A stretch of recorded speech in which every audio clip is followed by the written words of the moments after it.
noite, sejam bem-vindas, sejam bem-vindos. Uma honra começar mais um Arena dos Saberes. Muitas vezes as pessoas são egocêntricas, ilógicas e insensíveis. Perdoe-as assim mesmo.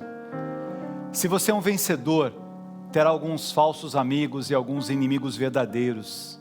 Vença a si mesmo. Se você é honesto e franco, as pessoas podem enganá-lo. Seja honesto e franco assim mesmo. Se você tem paz e é feliz, as pessoas podem sentir inveja. Seja feliz assim mesmo. O bem que você faz hoje pode ser esquecido amanhã. Faça o bem assim mesmo. Esse é um pequeno trecho de uma linda reflexão de Madre Teresa de Calcutá, que está citado no livro Cheia de Graça, uma jornada de humor, amor e cura, da extraordinária atriz que o Arena dos Saberes recebe hoje, a grande Heloísa Périssé.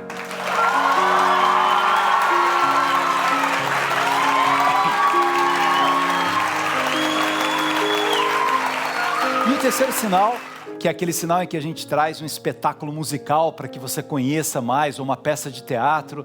A gente vai receber aqui um jovem cantor. Ele é incrível, ele está fazendo Elvis Presley. Daniel Aidar.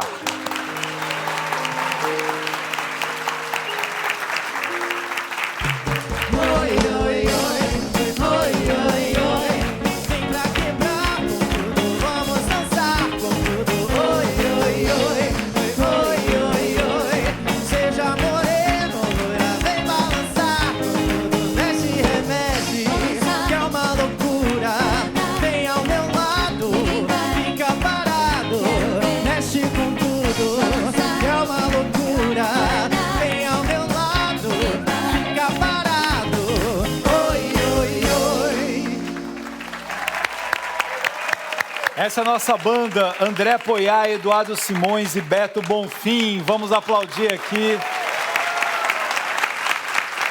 Julie, André Torquato e nossa maestra Laura Visconti. A nossa grande Heloísa Périssé estava dizendo que gosta de você, André. Tá vendo? Muita gente gosta de mim, Xelita. Sou fã, Do sou André? muito fã. Fã demais. É Trabalhei mesmo? com ele há 11 anos atrás. Mas é o mesmo André? O mesmo André. O André que está aqui? O André daqui ainda está melhor ainda. Maravilhosa, obrigado, Lolo. Heloísa, Beijo, muito meu bom amor. te receber aqui. Eu que te agradeço, eu amei o convite. Tá, realmente o Sesc é lindo, é uma arena para um teatro assim, para receber muitas pessoas, como todas essas pessoas maravilhosas que estão aqui hoje. Tem gente em que vários lugares provavelmente gostam muito de teatro. Eu sou encantada. Eu amei seu convite, amei. Que bom. Vamos começar falando do seu livro? Vamos. Que coisa boa. Gostou? Cheia de graça, uma jornada de humor, amor e cura. É. Eu estava indo dar uma palestra, Manaus, então deu tempo de ler o livro inteiro. Eu sentei no avião, fui lendo. Ó, pra você ver, o livro tá todo grifado. É verdade. Eu achei tão Não foi grifando bonito. aleatório, não, né? Não, Leu não, mesmo. Porque às vezes pegou, passou, deu uma grifada, foi outra. Ó, algumas Não. coisas eu escrevo do lado. Eu sou igual você. Lembra que a gente conversou na tua casa? Que a gente não pode emprestar livro para ninguém, porque eu também converso com meus livros. Eu grifo, eu boto um círculo, eu ligo contra o livro que eu tô lendo. É assim. Meus livros são todos assim. Igual dele. Eu até escrevi uma coisa aqui que o Chico Anísio, que você disse que ele costumava dizer: as pessoas sentem muita gratidão por quem as faz rir. É tão legal isso, né? Não, isso é maravilhoso, isso é maravilhoso. De você estar andando na rua, de repente alguém te para e diz assim: olha, eu quero te dizer que você me ajudou muito numa época XXX, que eu estava muito mal, que eu estava deprimida, e de repente eu assistia você fazendo aquele quadro, ou fazendo aquele programa. Ou aquela peça. Ou aquela peça. E eu, às vezes, assisti em looping, por exemplo, a história que eu contei no Porchat, né, que eu troquei o nome do meu ginecologista que só podia ser eu, com um diretor de cinema, né, que meu ginecologista é Sérgio Machado e o diretor é Sérgio Machado, que está até lançando agora a Arca de Noé, que eu e Ingrid trabalhamos no roteiro junto com ele. Então foi maravilhoso. E aí eu liguei para ele achando que era meu ginecologista, o final da história. Muita gente assistiu. Tem gente que vem para mim e diz assim, Lolo, quando eu estou deprimida, eu ponho em looping essa história para eu poder ficar rindo. Isso é maravilhoso. E Heloísa, você sente que desde criança você tinha isso, essa vontade de brincar com as palavras, de brincar com as coisas da escola, você fazia?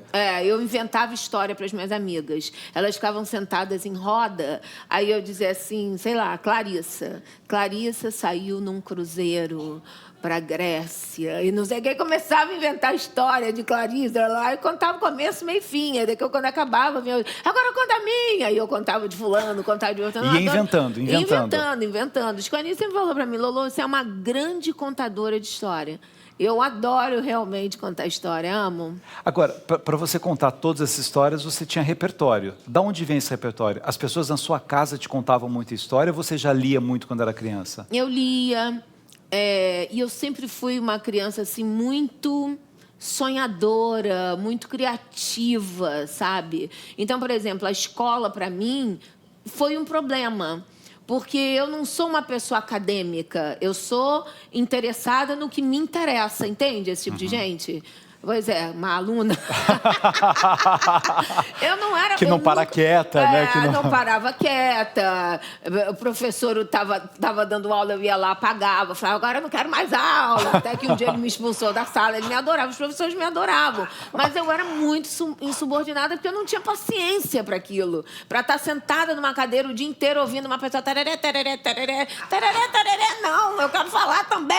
Entendeu? E às vezes... Deixa eu ir aí na frente, né? Na frente. Então, eu imitava os professores, eu subia nas árvores, eu só fazia merda, literalmente.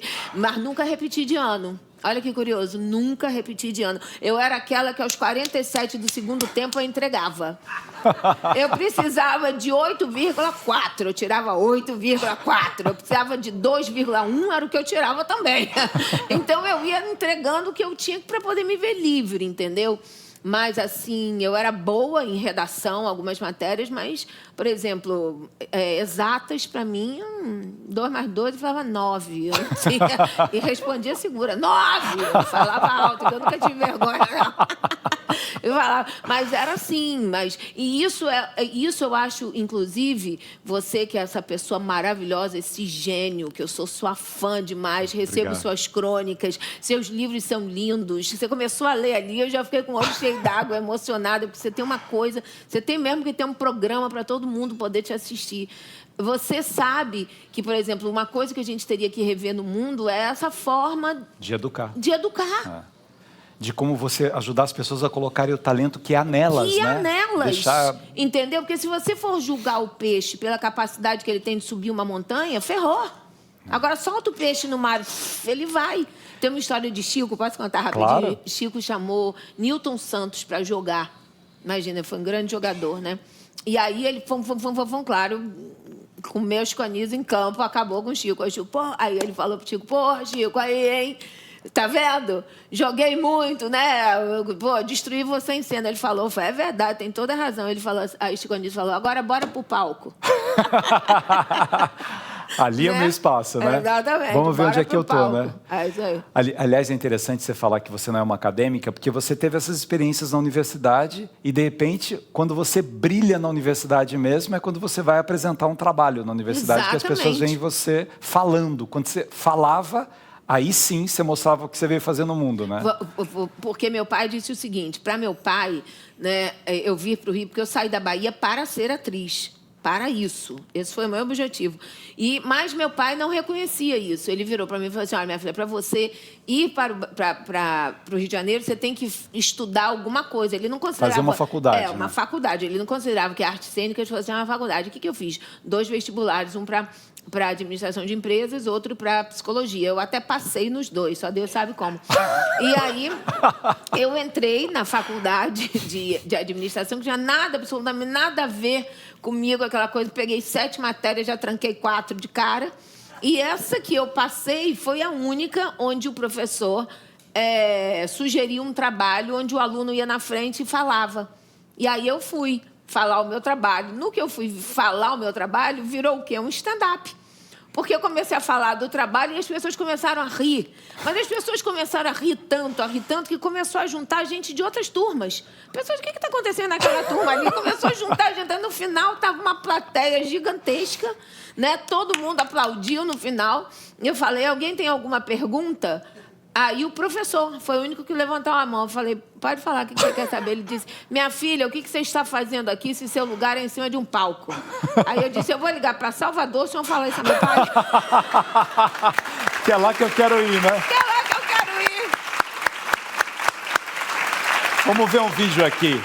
Lolo, com mais uma conquista na vida, que é escrever um livro. Seu talento é uma coisa emocionante. Eu que acompanho isso desde o início, desde sempre, né? Fico muito orgulhosa de ver uma pessoa tão talentosa e tão capaz de se reinventar e de ultrapassar qualquer problema na vida. Você me emociona. Te amo. Um beijo.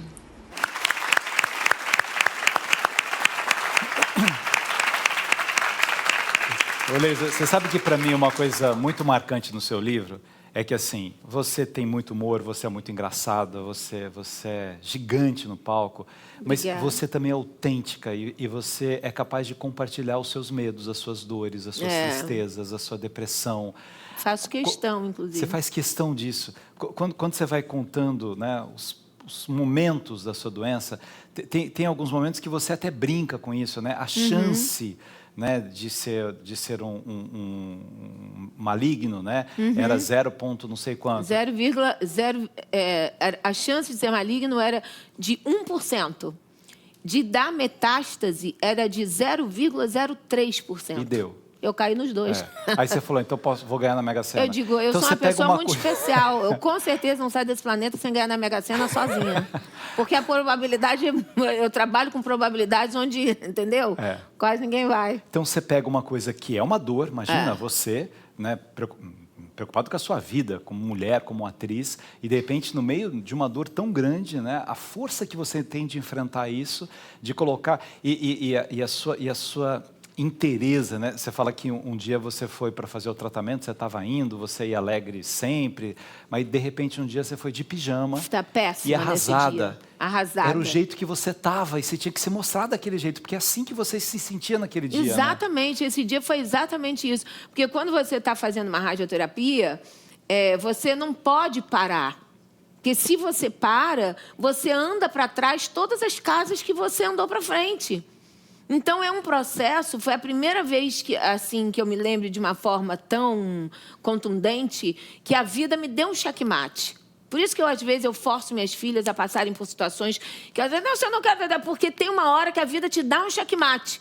E ali você tem que achar uma saída de emergência pela direita, aprender a abrir espaço em você, entendeu? Esse é o momento que a gente transcende.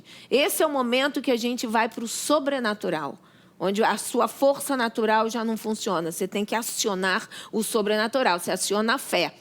Porque a fé é mais do que a certeza. A certeza é aquilo que eu digo assim, isso aqui é uma caneca, isso aqui é uma certeza. Eu estou vendo. Fé é a certeza das coisas que você não vê. Então, é acima.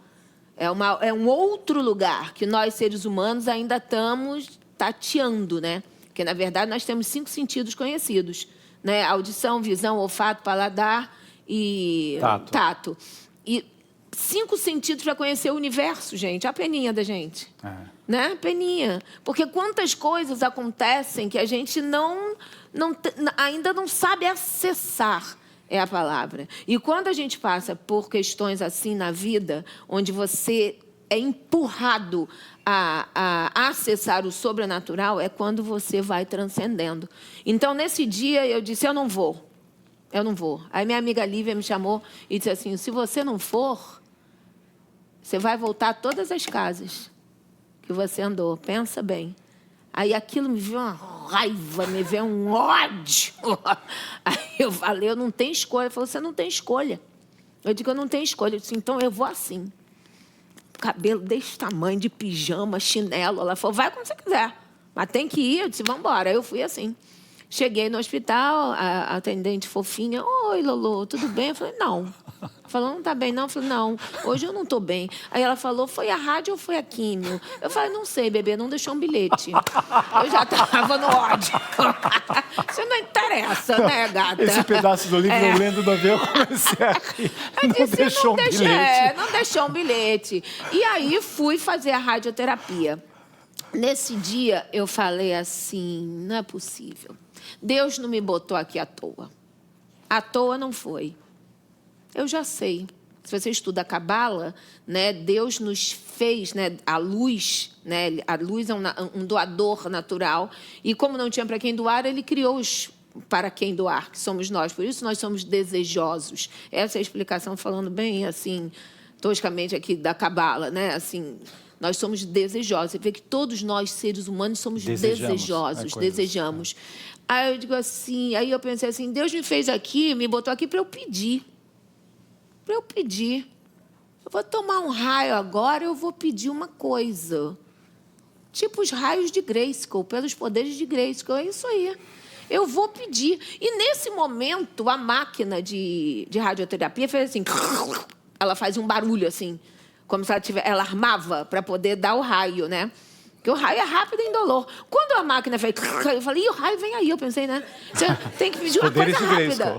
Pelos poderes de Grayskull. Aí eu fiz raio da beleza. Aí veio o raio, fazia esse barulho. É um raio rápido, indolor, não dói nada. Passou o raiozinho. Eles foram lá, me soltaram, que eu tinha que colocar uma máscara, assim, para poder fazer esse procedimento, né? Que eu digo, só duas coisas me calam, né? Deus e essa máscara, porque não tinha como falar mais. Aí, quando acabava, eles me soltaram rapidinho e meu médico, o doutor Fernando Arruda, nesse dia estava aqui, me esperando. Eu tinha trazido umas pessoas para dentro da sala, ele veio dizer, Lolo, não pode trazer gente aqui não. Eu falei, tá, beleza, não vou trazer mais não. Tá. Aí ele saiu andando na frente e eu fui atrás. Daqui a pouco ele parou, ele virou para trás e ele disse assim, posso te dizer uma coisa? Eu disse, pode. Ele disse, a radioterapia está te fazendo muito bem. Eu disse, Ele disse, você está mais bonita. E você tinha acabado de falar, Ele poderia ter dito qualquer coisa. Você está mais leve, você está mais magra, você está mais loura, você está mais tranquila. Ele usou, você está mais bonita. Então, eu entendi com uma resposta. Deus, já entendi. É para pedir mesmo. Aí, a partir dali, todo dia eu pedia. Eu comecei a pedir todos os dias. E isso me deu um incentivo de raio da beleza, raio do sucesso, raio do progresso, raio da saúde, viu, raio. E no final, eu disse, eu já tinha pedido tudo. Raio do amor, raio de tudo, raio da prosperidade. Aí eu falei, gente, hoje é o último dia. É raio de quê, gente, que eu pedi? Eu vou pedir hoje todos os raios juntos. Eu vou ver um arco-íris, todos os raios. Aí, veio o raio. E depois eu me toquei que arco-íris é o símbolo que Deus colocou quando ele faz um pacto com Noé, dizendo que ele não vai mais ter dilúvio. Ter dilúvio. Esse é o pacto que ele fez comigo. Muito bem. Bem, um intervalinho rápido, a gente volta daqui a pouco, conversando com essa mulher maravilhosa que eu amo, Lolozinha. Eu te amo. A gente já volta.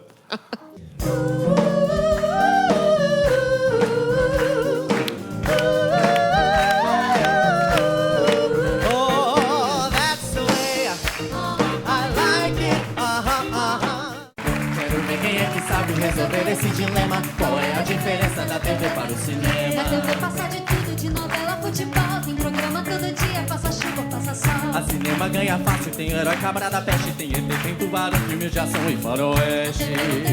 Todo mundo tem acesso, quem quiser que se aproxime, pois não vai pagar ingresso. Quero ver quem é que sabe resolver esse dilema, qual é a diferença da TV para o cinema? Muito bem. Estamos de volta aqui no nosso Arena dos Saberes. E todo o programa, né? Eu dou uma dica de livro aqui, são vários livros. Eu acho que a literatura é algo fascinante. Eu acho linda a cena de um pai lendo para os seus filhos, de uma mãe lendo para os seus filhos, de pessoa lendo juntos, e de pessoa ali, sozinha, lendo um livro e tal.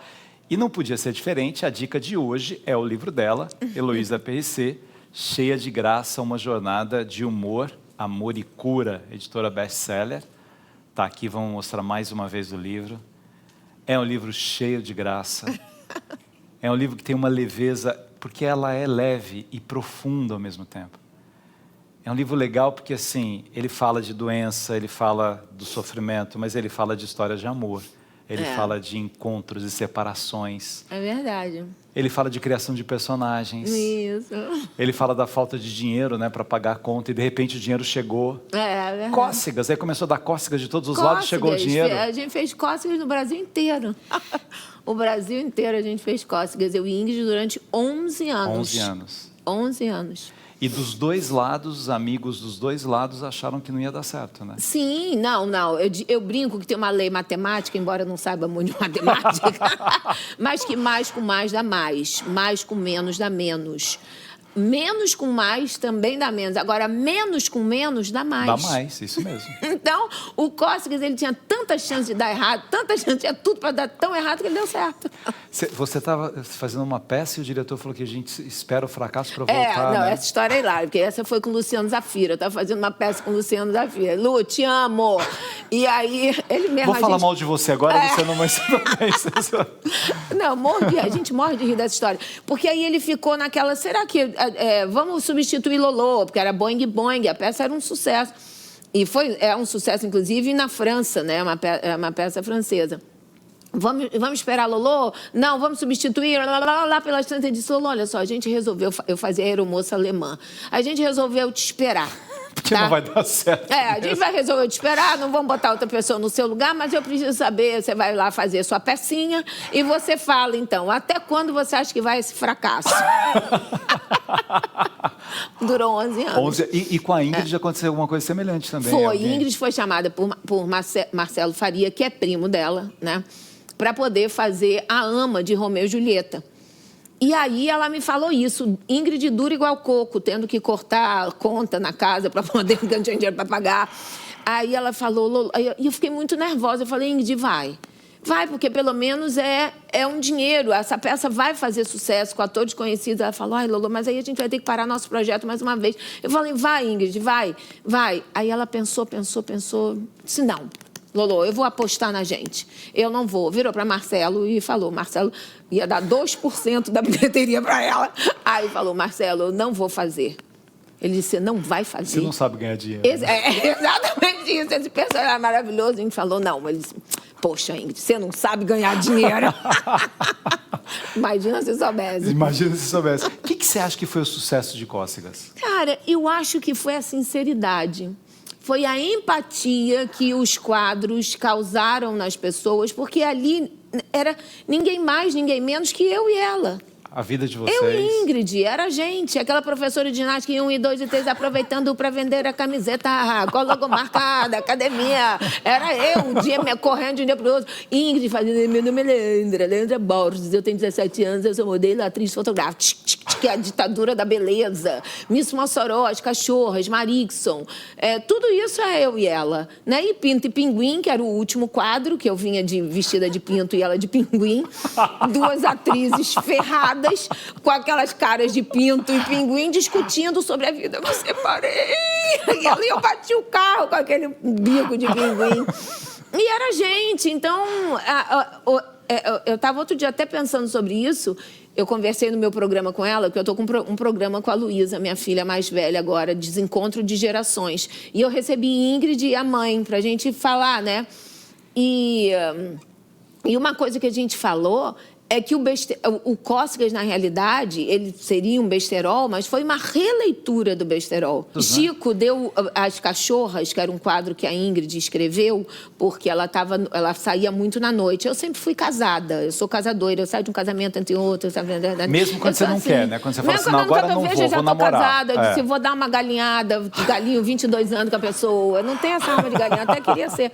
E ela ficou, e a Ingrid ficava furiosa, porque a Ingrid não namorava, não casava dessa forma, né? Isso eu acho que é uma personalidade da pessoa. Porque você acha sempre alguém que quer só ficar com você, eu nunca acho essa pessoa que quer ficar e casa na sequência. E eu caso também, a pessoa que quer casar, eu já caso. Aí vou ficando. E aí, Ingrid na noite saía. E um dia, no banheiro, ela ouviu essa conversa dessas duas mulheres. Vai falar, cara, eu tô puta contigo. Tu foi contar pro meu personal trainer que eu comi um brigadeiro, bicho. Contei mesmo. Contei mesmo. Ela fazendo aí, ela escreveu as cachorras. E as cachorras terminavam, né? Ela se despedindo do dono da boate, Ingrid, e ela falava assim pra ele, ó, tô te esperando lá embaixo, hein? Aí o Chico viu a peça. O Chico era cirúrgico, né? Quando acabou, ele fez assim, tem um final melhor para as cachorras. Você vai dizer o seguinte, ó, você fala o que ela disse? Tô te esperando lá embaixo. Você vai dizer assim, tô te esperando lá embaixo, sozinha. E ele era, assim, uma pessoa, tinha um olho, um olhar para as coisas impressionante. Como é que foi sua convivência com ele? Maravilhosa. Foi seu sogro, né? Meu sogro, eu fui casada com seu boneco, né? Aham. Peguei seu boneco. Você pegou seu boneco, Eu sou uma pessoa que eu peguei seu boneco. Eu peguei seu boneco 10 anos, seu boneco. E não é que seu boneco deu em cima de mim de cara, não. Quem deu foi em cima do seu boneco. Eu dei em cima do seu boneco. Você que decidiu, vou querer o seu boneco. Não, eu estava de cabeça baixa lendo um texto que eu ia mostrar a Chico Anísio. Tinha 25 aninhos, a idade de minha filha hoje. Ele entrou, ele fez bom dia. Eu fiz assim, bom dia. Quando eu levantei, eu disse, vou casar. Vou casar. Casadoira que é. Casadora que eu sou. Aí as pessoas falavam, cara, é verdade? Pô, Lulu, eu conheço o Lug, vamos combinar um jantar. Eu falava assim, amor, não precisa, na hora certa ele vem. E não é que eu olhei para ele na sequência, não, isso foi em dezembro. Eu só fui encontrar ele final de março, quase abril. Dezembro, janeiro, fevereiro, março, abril. Aí que eu encontrei ele. Aí, depois disso, ele pediu meu telefone. Aí minha amiga falou, Lug pediu teu telefone, pode dar? Eu disse, ontem. Eu tenho uma coisa, eu sou perigosa. Ó, daqui a pouco verdade. A gente volta com o Chico. Vamos ver um outro vídeo de um ator incrível, seu companheiro de cena agora. Que bom falar de Heloísa Périssé, né, gente? Essa é uma potência de mulher. Ela realmente é um acontecimento da natureza. A Lolo, além de ser uma grande amiga, ela é minha parceira de cena agora. A gente está fazendo uma peça, o avesso do avesso, né? É incrível a peça, são textos hilários, divertidos, a plateia morre de rir. A gente se diverte muito. Beijo, amor. Conte comigo.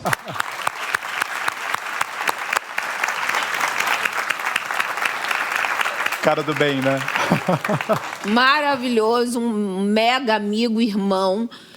Cerrado foi a primeira pessoa, no dia que eu fui ao tablado, que eu cheguei da Bahia, que eu fui ao tablado ver a aula de Bernardo Jablonski, a primeira pessoa que eu vi em cena foi Marcelo Cerrado, era uma cena dele. E eu fiquei esperando para falar com o Bernardo. É um puta colega, um ator incrível, maravilhoso, vai do drama à comédia, assim. As personagens que você fez na escolinha, uma você estava grávida, você aproveitou que estava grávida. Isso, que foi, eu cheguei dos Estados Unidos, eu estava grávida de Luísa. Então eu fiz a Dona Neném, que ela estava grávida de ACM. E toda vez que acontecia uma coisa, a ACM ia nascer, voltou, porque a carne subiu. Toda hora tinha uma coisa que acontecia. A ACM ia nascer ontem, mas aí a passagem de ônibus também foi para a Lua, aí ele voltou. Toda hora a ACM ia nascer. Então eu tinha a barriga de Luísa e tinha uma barriga ainda em cima. Aí nasceu Luísa, eu comecei a fazer uma viuvinha. Dona Soledade, que era toda fechada, assim, vestida de roxo e preto. Até um dia eu entrei para fazer aí de Cro, né? De Cro, que era cantor. Eu passei por ele e fiz, fiz um despacho para a senhora. Ela parecia uma entidade. E ela era toda comportada, sentia saudade do marido. Genaro, meu marido, ele é tão maravilhoso, eu estou morrendo de saudade dele. Aí resolvi pintar meu apartamento. Aí o Chico falava, que bom, Dona Soledade. E ficou bonita. Aí eu levantava o véu, falava, o pintor tinha um pincel, meu velho. Aí eu começava a falar atrocidades. E esse caiu no gosto da ala masculina por causa de tanta besteira que ela falava. Só que era um personagem que tinha esse fundo sexual, né? E aí, quando a escolinha que era mudou... noite, né? Que era à noite, a escolinha era à noite. Quando mudou de horário, eu virei para Chico. O Chico amava a viúva, né? Amava, ficava louco. E eu disse assim, Chico, eu queria trocar de personagem. Ele falou, não, de jeito nenhum, não vou mexer na viúva. Porra, Lolo, a viúva é um arraso, você é maravilhosa e tal. E aí eu falei para Bruno, mas eu falei, porra, Bruno, você podia me dar essa força, hein? Porque ele já conhecia a Tati. Fala para seu pai que eu quero mudar de personagem. Aí a gente, num almoço de família, todo mundo já tinha ido, sobrou eu, Bruno e Chico. E a gente conversando, aí eu mandei de novo. Chico, eu queria tanto trocar de personagem. Não, porra, Lolo, a gente já falou sobre isso. Aí Bruno falou assim, sabendo, né? Você quer fazer que personagem, Lolo? Eu falei, é uma adolescente que eu inventei. Aí ele falou, pô, faz aí pro papai ver. Porque tudo que eu faço, a coisa acontece. Eu tenho que fazer sem dizer esse negócio que eu falo, a coisa acontece. Aí eu falei assim, você perguntaria assim, Chico, por exemplo, Dona Tati, quem descobriu o Brasil? Aí eu vou responder, cara, assim, quem descobriu o Brasil foi um moleque muito irado, tipo Pedro Álvares Cabral. Moleque mandava muito. Chico Anísio é essa. Na hora. Não, e a Tati virou uma febre. Não, era uma coisa febre, impressionante, mas assim, né? da noite pro dia, quando entrou na escolinha, no outro dia, o Brasil inteiro falava. E as pessoas começaram a assistir a escolinha para ver a Tati. E teve uma mídia respondendo, todo mundo me ligando, quero fazer matéria, quero fazer capa, quero fazer isso. E nesse mesmo momento, estourou o Cócegas. Então, foi um estouro. E a Tati, você se inspirou numa enteada sua? Na minha enteada, na irmã de Luísa, que era a Paulinha. Isso que eu acho fascinante também, né? A capacidade de observação do outro para a criação das personagens. Mas era hilário, porque Paulinha ficava fazendo sapateado, assim, só de calcinha em frente ao espelho. Cara, tipo assim, odeio minha mãe, cara, fala sério. Minha mãe é muito nojenta, cara. Ela foi me assistir de short, cara. Que isso? Mãe, sai, mãe. E eu olhava aquilo. E eu fui muito adolescente, muito. Tanto é que eu amo adolescente. Eu ainda tenho o sonho de trabalhar com adolescentes, fazer um grupo de teatro de adolescentes, sabe? Tudo de adolescente, de pessoas mais... Eu e minhas filhas, né? E hoje, cada uma delas, né? A Luísa é atriz, né? Já fez uma série chamada Sem Filtro, a gente fez agora DPA juntas. Luísa é muito engraçada, a gente está em Desencontro de Gerações. E Tom, que se lançou como cantora, Tom Perigosa. Que de perigosa não tem nada no TikTok. Ela estourou com eu sou curiosa, tão perigosa, coisa mais linda de mamãe. Que não quer assunto comigo, não colocou nem pericê, botou só tom. E eu fico muito assim, eu sou mãe de Missy mesmo, porque eu não tive mãe de Missy. Minha mãe não era nada mãe de Missy. Pra você conseguir um elogio de minha mãe, você tinha que, sei lá, ter descoberto a cura do câncer, da AIDS, e feito a paz entre judeus e palestinos. Você tem que fazer uma coisa nesse nível.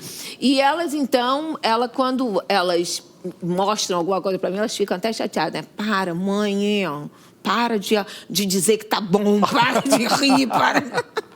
Mas eu Você incentivou, Lolo? Olha, eu vou te ser bem sincera, Thalita, não. Eu deixei minhas filhas muito à vontade para elas serem o que elas quisessem ser na vida. O que elas quisessem ser. A Luísa, quando eu tinha 3 anos, ela falava, eu vou ser dentista e mãe. Ela falava Então, eu já me dava vontade de comprar uma sala para ela com 3 anos de idade. Que eu sou aquela mãe que eu incentivo a criança no que ela quiser fazer. Agora é o tal negócio. Chico Anísio um dia disse para mim, nunca vou levar Rodrigo e Vitória num estúdio de televisão, porque é fascinante. É fascinante. Isso aqui, aí a gente até brinca, né? Meu pai falava, estuda, e eu entendia, estúdio. Aí eu virei atriz por isso. Aí veio para cá. Vamos falar da peça Avesso do Avesso, tá pelo Brasil, assim, vai ficar Rio, São Paulo? Vai, já tem... Nós estreamos agora em Salvador, 5 sessões absolutamente lotadas. Nós estamos indo agora para Belo Horizonte numa única apresentação no dia 8 de novembro e depois a gente segue para Brasília, onde nós temos 5 sessões também, 4 já estão lotadas, tem uma última que a gente abriu no Teatro NIP. E é um sucesso a peça. Eu e Marcelo, assim, a gente tem química. Dizem que Marcelo sou eu de calça e eu sou Marcelo de saia. Porque a gente, na nossa loucura, a gente entende Ele é muito engraçado bem. também, né? Ele é muito engraçado. Marcelo é hilário. Eu e Marcelo, a gente conversa sem falar. E a gente fala sem conversar, só para você ver o nível da loucura. E como a gente se entende muito bem, ele tem o mesmo ritmo do que eu. Então, por exemplo, a gente vai fazer 2 sessões, Lolo 2. Vamos abrir mais uma? Vamos abrir mais uma. Lolo lotou 3. Vamos abrir 4? Vamos abrir 4. Lolo lotou, vamos abrir 5. Vamos abrir 5. Que a gente se diverte tanto. Confúcio já falava, né? Descubra o que você ama, que você não vai trabalhar nunca. Então... Quando você faz com prazer, pode estar cansado, né? Tudo, pode estar, mas o tudo. tesão que tem de estar lá, de sabendo que aquele seu ofício faz bem para tanta gente. Ah, sim. Volta ao começo aqui do Chico, né? As pessoas são gratas a quem te faz rir. Eu me lembro uma vez que quando saiu, eu acabei o tratamento, fui fazer uma reportagem, o Fantástico, sobre o câncer. E eu já tinha feito uma matéria sobre depressão que eu tive, Padre Fábio também, eu tinha falado. Só que essa matéria não saiu. E nessa semana que eu peguei Covid. Então, só que juntou tudo. Era uma matéria onde eu ia aparecer falando sobre o câncer, sobre depressão e sobre Covid. Eu disse, gente, as pessoas vão perguntar, Heloísa, tá rindo de quê, coitada? No final das contas, a gente acaba rindo mesmo, porque a vida é isso. E você é maravilhosa. Obrigado, meu amor. Obrigado. Bem...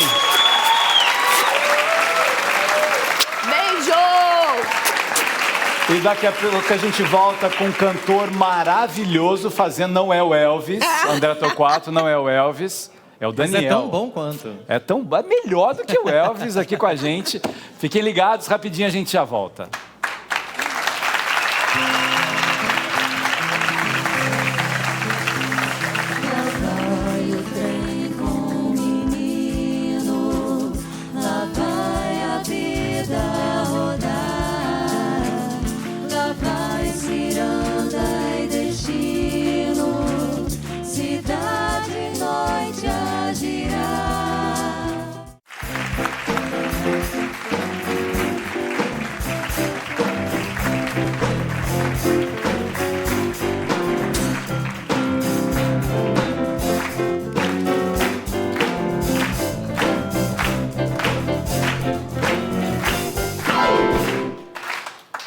Muito bem, estamos de volta aqui no nosso Arena dos Saberes e hoje com Daniel Aidar, esse ator talentosíssimo. Jovem, né, gente? Já viram ele cantando? Daqui a pouco a gente vai ver. Seja bem-vindo. Obrigado, Xalita. Obrigado, gente. Daniel, você já fez muitas personagens, apesar de muito jovem, mas você está fazendo agora uma personagem que você faz desde criança. Você imitava o Elvis desde criança, é verdade? Eu acho que assim, um diretor amigo meu um dia me disse assim, todo mundo já quis ser o Elvis Presley um dia, Dani. E assim, comigo não foi diferente. Eu com 13 anos eu tenho uma foto vestido de Elvis Presley porque eu acho que a expressividade dele mexia muito comigo. Então, era esse lugar de liberdade mesmo e de conseguir dar voz àquilo que ele queria que tivesse voz. Então, isso conectou muito com a minha criança e eu sempre me identifiquei muito com ele e agora estou podendo vivê-lo nos palcos. Então, é um prazer, uma honra. Com 13 anos, você morava ainda em São Luís do Maranhão? Em São Luís do Maranhão, minha terra amada. Sua terra amada. E lá que você começou a sua vontade de ser ator, de ser cantor? Eu tive, acho que o privilégio de ter acesso a teatro e a canto e a música desde muito novo. Então, isso fez parte, na verdade, da criação do meu indivíduo, de mim como ser. Então, quando eu fui realmente decidir trabalhar com isso, eu já tinha uma vivência muito íntima, o que torna tudo muito mais prazeroso. E ainda em São Luís do Maranhão, a minha escola tinha esse grande incentivo à cultura, e não só a música, teatro, dança, mas assim, xadrez, muita coisa que realmente podia colocar a gente com um outro olhar para o mundo, sabe? E isso perdura em mim até hoje. E o primeiro espetáculo que você fez, qual foi? Chamava Casa de Brinquedos. Lá ou aqui? Lá ainda com 8 anos de idade. Casa de Brinquedos, com músicas do Toquinho e do Vinícius. Na sua escola mesmo? Na minha escola mesmo. E aí, de lá até aqui, foram muitos anos. Aí me mudo para o Rio de Janeiro no final de 2016. Né? No final de 2015, início de 2016, com 16. Com 16 anos. Para fazer teatro, para estudar, para poder viver essa ebulição cultural que é o Rio de Janeiro e São Paulo, né? E sua família incentivou? Sempre. Eu sempre fui muito incentivado pela minha família, com muita seriedade, né? Assim, minha mãe, ela especificamente já teve um papo muito duro comigo quando eu falei que queria ser jogador de futebol. Você joga bem futebol? Não. Então, aí ela falou, mas você quer ser jogador mesmo? Porque assim, o que você está treinando e o que você joga não é suficiente. Aí eu comecei a pensar e falei, não, acho que não. Acho que, de fato, eu não quero ser. Mas ela teria me dado a oportunidade, se eu quisesse lá. Mas aí, anos depois, ela vê o meu envolvimento com teatro, com música e...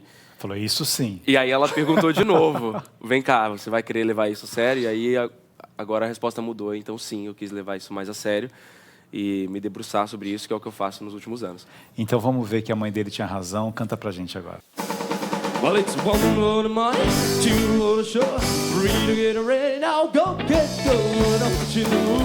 Step on my blue suede shoes. Well, you can do anything but the heel of my blue suede shoes. Well, you can knock me down, step in my face, fling my hair all over the place, and do anything that you wanna do. Oh, oh, honey, lay off of my shoes, don't you step on my blue suede shoes. You can do anything but lay off my blue suede shoes.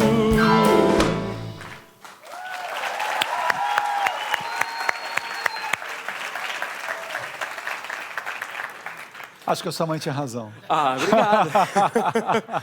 Tinha razão, gente. Ufa.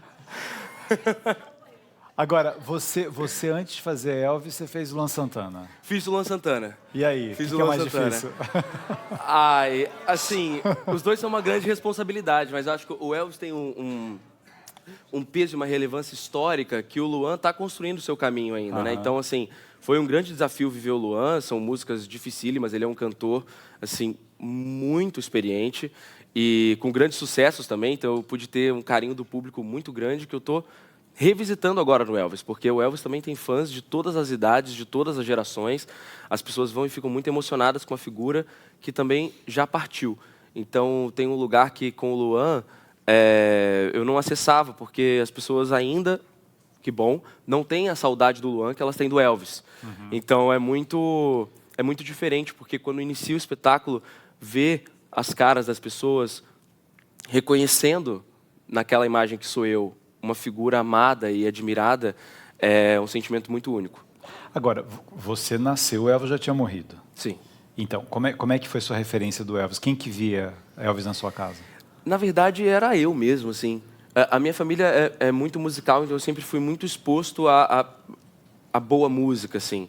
Mas foi dentro de ir fuçando, um nome que puxa o outro, e do nada eu chego no Elvis Presley, e aquele homem com um macacão branco, com aquela figura que parece um super-herói, e aquilo, e o jeito que ele se mexia, aquilo que bateu em mim meio sozinho, porque minha mãe não é uma grande admiradora, mas não tinha o costume de escutar em casa, muito menos meu pai. Meu pai era mais do Queen, do Freddie Mercury. Então, provavelmente eu fui fazendo esse link em quem que o Freddie Mercury via. E aí, talvez um dia eu tenha chegado no Elvis. Eu não lembro exatamente o caminho, mas eu lembro dessa imagem do macacão branco e dele quebrando tudo em cima do palco, e aquilo me marcar profundamente. Quem está dirigindo o Elvis? Miguel Falabella. Miguel Falabella. Como é que é ser dirigido pelo Falabella? É maravilhoso, é um homem de teatro, né? E assim, tem toda a sua vivência enorme na televisão, mas é um cara que entende muito do fazer teatral de cima do palco. Então, realmente você tá trocando figurinha com um cara que é faixa preta naquilo que ele tá falando. E misturar, né, o Elvis na visão do Miguel, ele teve muito dessa liberdade de como ele queria mostrar o Elvis para São Paulo, né, para o Brasil. Então, que tem uma história diferente do filme, né? Tem uma história diferente do filme. Assim, é a mesma figura, mas o recorte é diferente já do texto, e o Miguel adaptou o texto, que é gringo, para a visão dele. Então ele coloca Vegas, que é uma coisa que no texto original do Sean Combs não tinha, o período Vegas do Elvis, o Miguel faz questão de colocar, porque ele acha que é muito importante. E eu acho que é muito importante também porque, assim, por exemplo, é o imaginário que eu tenho dessa fase dos macacões. A gente conhece o Elvis Presley de Vegas, né? Então, o Miguel teve essa liberdade de colocar aquilo que pega na nossa alma enquanto brasileiros que escutam o Elvis, e ele tem essa sensibilidade única para o que pega o público. Eu acho muito legal que o Miguel, né, ao mesmo tempo está dirigindo Elvis e Martinho da Vila. Exatamente. Exatamente. Não é tão legal isso, né? O que a arte proporciona, né? Esse prazer, músicas completamente diferentes, vidas completamente diferentes, estilos completamente diferentes, artistas trabalhando de formas diferentes, mas é o jeito de contar uma história e de fazer com que as pessoas se emocionem, que elas possam chegar até lá. Mas vamos cantar mais. Vamos cantar mais? O que vamos cantar agora? Agora a gente vai cantar uma música que... Daniel ao violão. Que eu acho que, assim, é muito difícil não ter alguma história com essa música, né? Então, acho que ela fala melhor do que eu. Love Me Tender. Love me tender, love me sweet, never let me go. You have made my life complete, and I love you so. Love me tender, love me long, take me to your heart, for it's there that I belong and will never part. Love me tender, love me true, all my dreams fulfilled. For my darling, I love you, and I always will.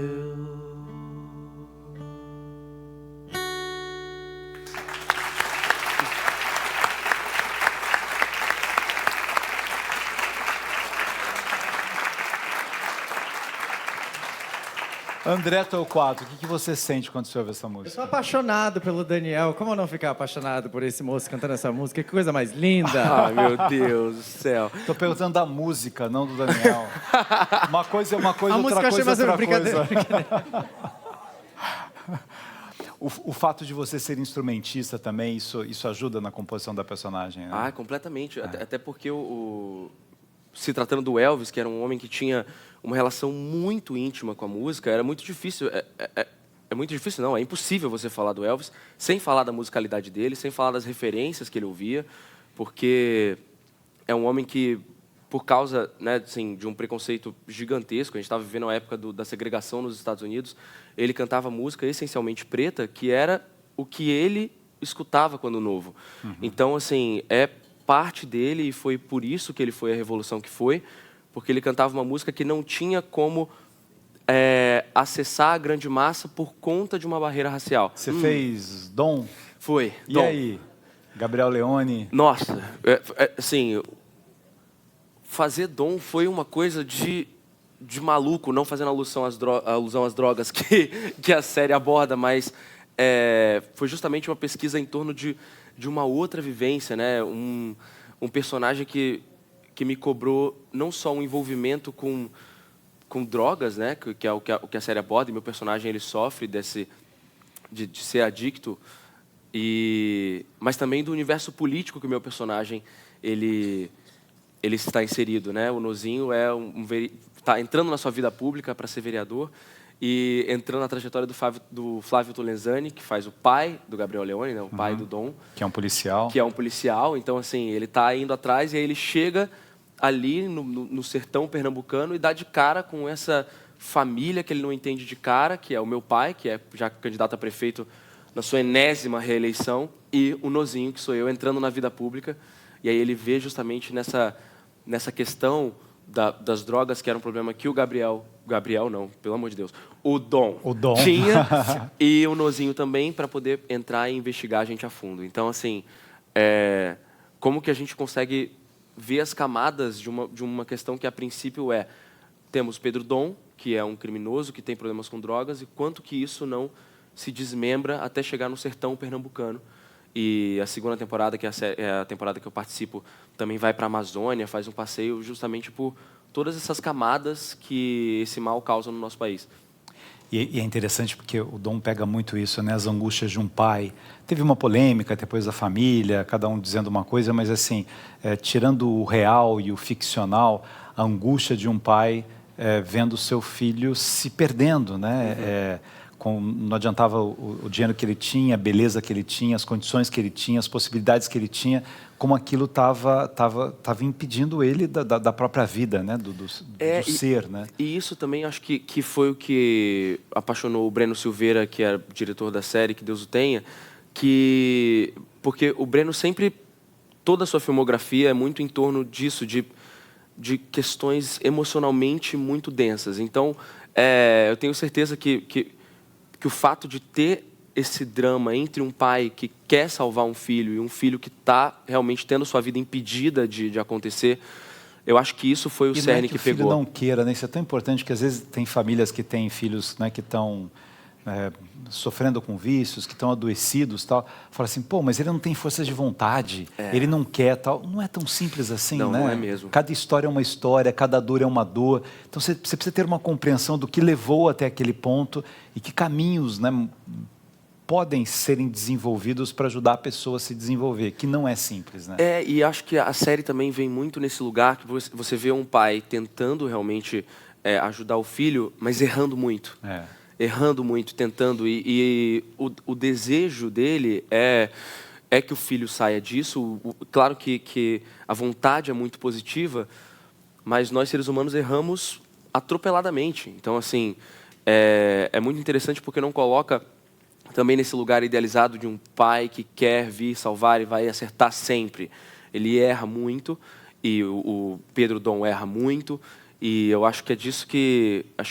A isso eu atribuo muito do sucesso da série, porque toca nessas questões humanas que transpassam todos os nossos corações. Vamos convidar o pessoal para a peça? Por favor. Para onde eu falo? Fala pra você? Pra cá. Gente, estamos em cartaz até o dia 1º de dezembro no Teatro Santander, sempre de quinta a domingo. Elvis, a Musical Revolution, com direção de Miguel Falabella. Eu, Daniel Aidar, fazendo Elvis Presley, alternando esse papel com Leandro Lima, que também faz maravilhosamente bem. Vocês são nossos convidados para vir assistir o espetáculo. Não percam, só até o dia 1º de dezembro. Quero agradecer, Daniel, sua presença aqui. Quero agradecer a você que nos autoriza a fazer parte da sua vida aqui no nosso programa. Agradecer essa plateia linda que veio aqui. Muito obrigado. A gente vai encerrar o programa de hoje com o Daniel cantando mais pra gente.